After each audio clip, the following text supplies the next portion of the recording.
Hi, welcome back to my channel, Beautiful Minutia. If you're new here, my name is Tiffany, and today I wanted to talk to you about some new to me authors that I want to read more from. Last year, I actually didn't track all of the new authors that I read.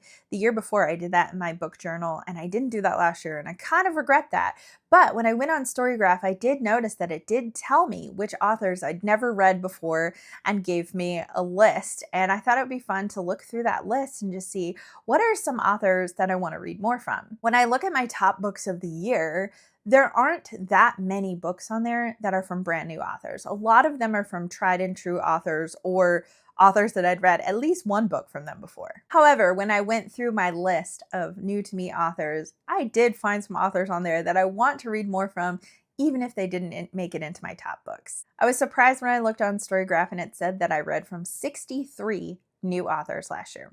That's a lot of new authors, especially considering I read around 130 books. That means almost half of the books that I read last year were from new to me authors. So this list is going to be in no particular order at all, but one caveat is that I did have some authors that I read last year that I want to read more from, but I read more than one book from them last year, so I've already gone on to read more from them, whether it's an author that I read another book in the series or something like that. So I'm not including those. I'm including authors that I have only read one book from them, and I read it last year and I want to read more. So I'm going to start out with two authors that actually were in my top books of the year.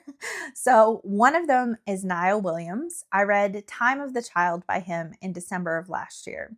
And it was a really slow-paced book, but it has absolutely some of the most beautiful prose that I have read in my life. It is just very descriptive at times, but it also has a lot of words of wisdom just tucked in the pages and observations of human nature or life that are just really profound and really beautiful. I so enjoyed my time with Time of the Child. It was, like I said, very slow paced. It's something that you're not going to sit down and read in one sitting. You're going to very slowly work your way through it, but it is so beautiful, and I really want more of that prose and that insight in my life. The other author that made it into my top books of the year is Christopher Morley, who wrote Parnassus on Wheels. This is such a sweet, feel-good book, and it's just so fun. This is a book for book lovers about a woman who ends up purchasing this traveling book cart. I don't know what else Christopher Morley has written, but I do know that there is a sequel to this particular book called The Haunted Bookshop, and it does have to do with a bookshop. And I don't know if it's actually truly haunted or if people just think it is. I have no idea. I think that some of the characters from the first book make appearances in this book, but I don't know if it's really and truly a direct sequel or if it's just kind of interconnected a bit. So I really do want to read The Haunted Bookshop, and I don't know if there's anything else he's written, but if there is, I want to read more from him. So none of the other authors here actually made it into my top books. Some of them are classic authors, but not all of them. One of them is Nella Larson. I read Passing last summer, and it was fantastic. It was so good about two women who grow up together. They are both Black women. One of them grows up and marries a Black man, continues to live in the Black community, but one of them is so light complected that she can pass for white. And so she actually marries a white man and is in white circles without people knowing that she's actually Black. And so it's a very interesting examination, not only of racism, but also colorism. And it was really fantastic. I actually have another book by Nella Larson on my shelves. I think it's called Quicksand, maybe. Quicksilver, quick something, I think.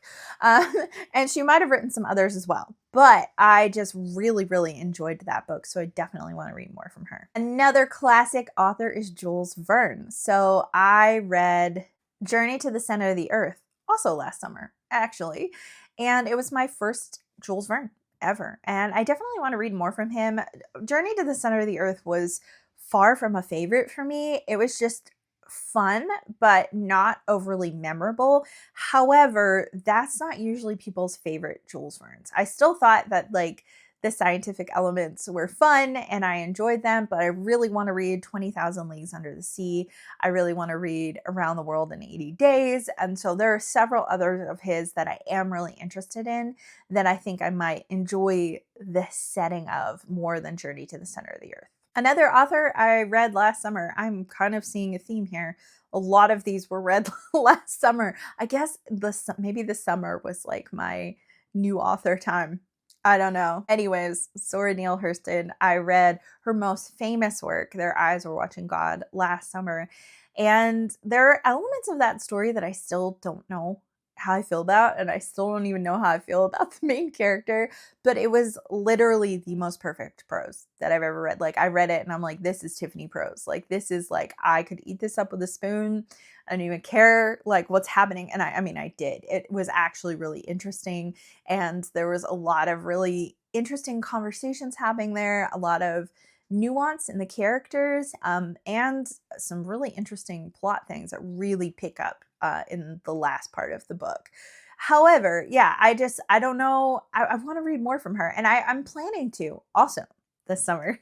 And I'm reading Jonah's Gourdvine this summer, and that is because I feel like Zora belongs in summer now. There was something about Their Eyes Were Watching God that just felt like it belonged in the summer, maybe because it took place in the South.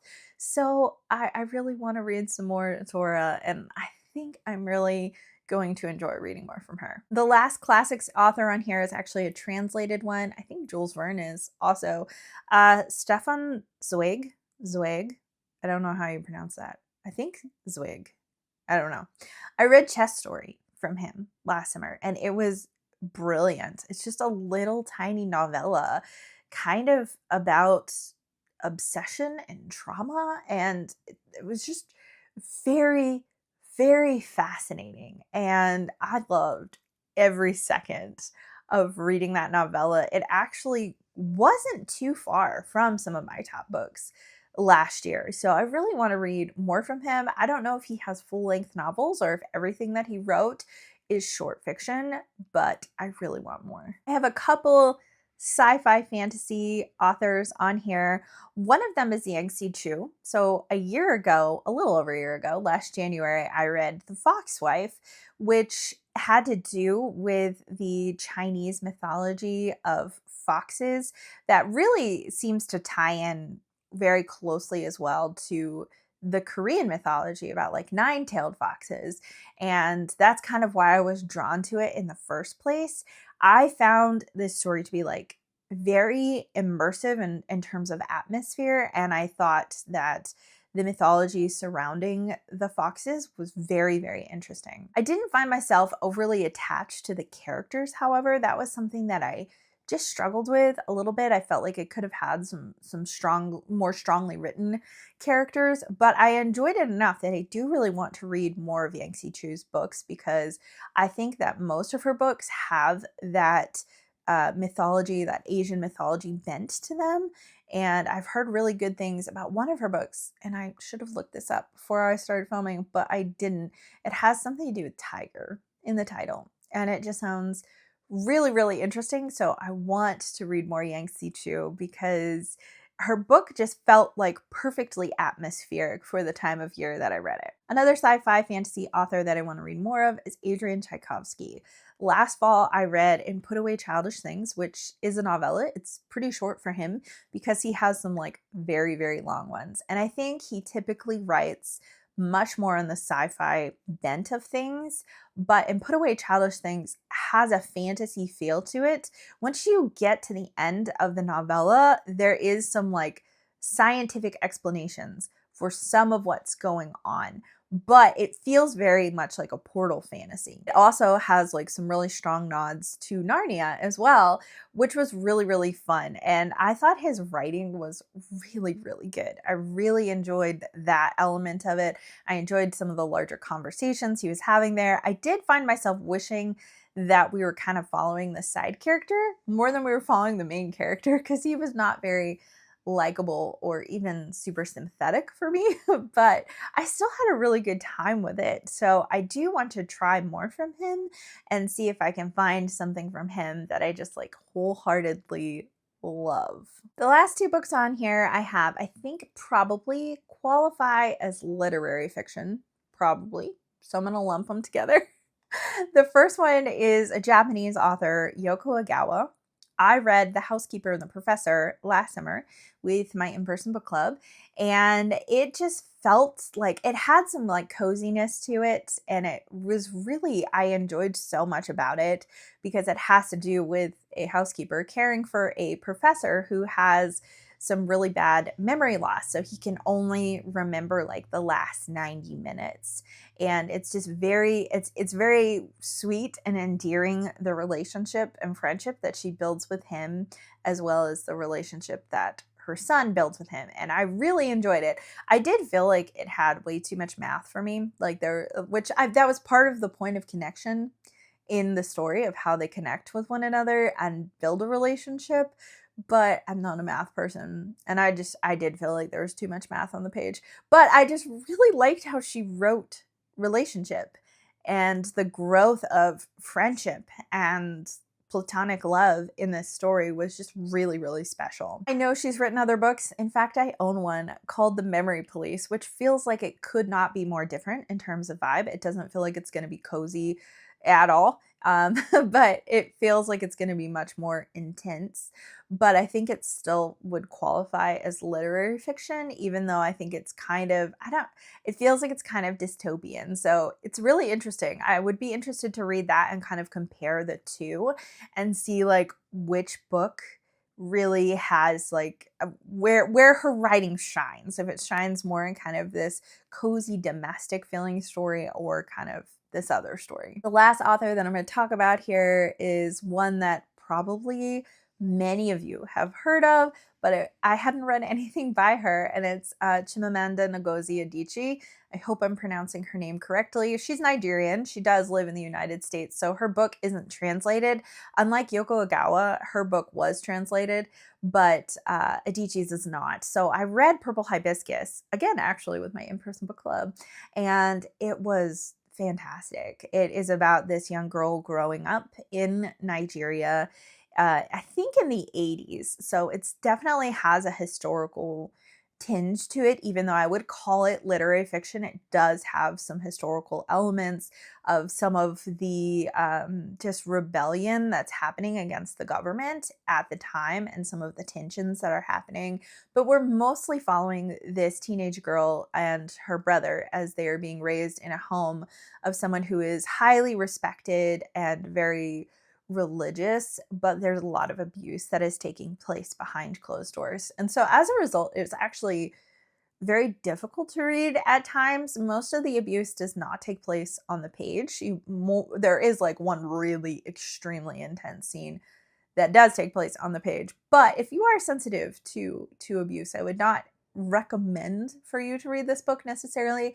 But it was so again, atmospheric. Like you could just feel the oppression of the Nigerian summer, as well as the oppression of this household. And it all tied together really, really well. This was actually her debut novel, and she's gone on to write some that she is much more famous for. Americana being one of them is one that I hear a lot of people talk about and love. And that's, I think, kind of her most famous novel that she's written. But I definitely want to read Americana.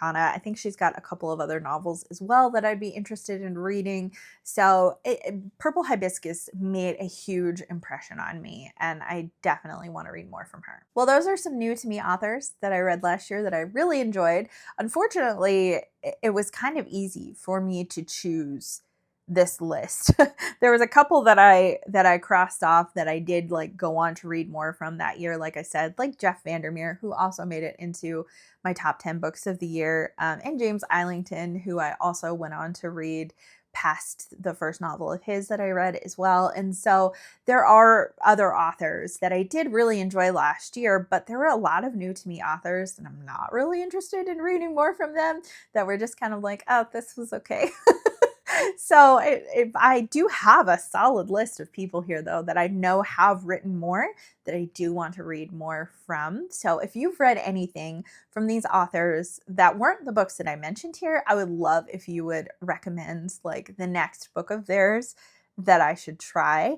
And then I'd also love to hear from you if you have any new to you authors that you just really love, that you're really excited to read more from them. Thank you so much for watching. If you like this video, please hit like and also subscribe so you can continue to see more bookish content from me.